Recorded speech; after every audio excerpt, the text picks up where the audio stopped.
ο κόσμος φυλάτω κι ήμουν κλεισμένος μέσα.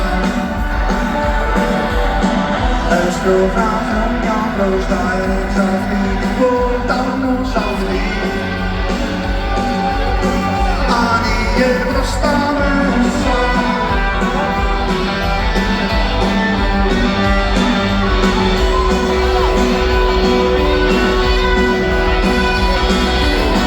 Σε ένα πολύ μικρό στενό, σε ένα στενό δωμάτιο, κάτι παιδιά με ρώτησαν αν ξέρω πώς πετάει αυτό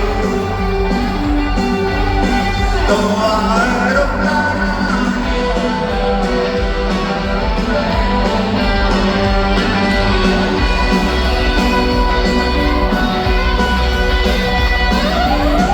Άρχισα να τους εξηγώ,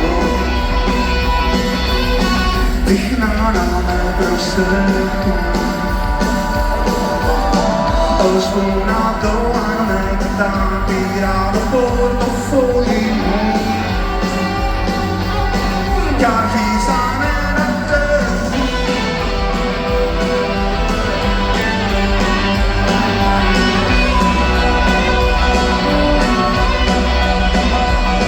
Καυλωμένος στο γρασίδι ήμουν νεκρός, έβλεπα τα σύννεφα απελπισμένος ανάμεσα στα δέντρα, περνούσε τυφούς και τότε είπα είμαι τελείως χαμένος.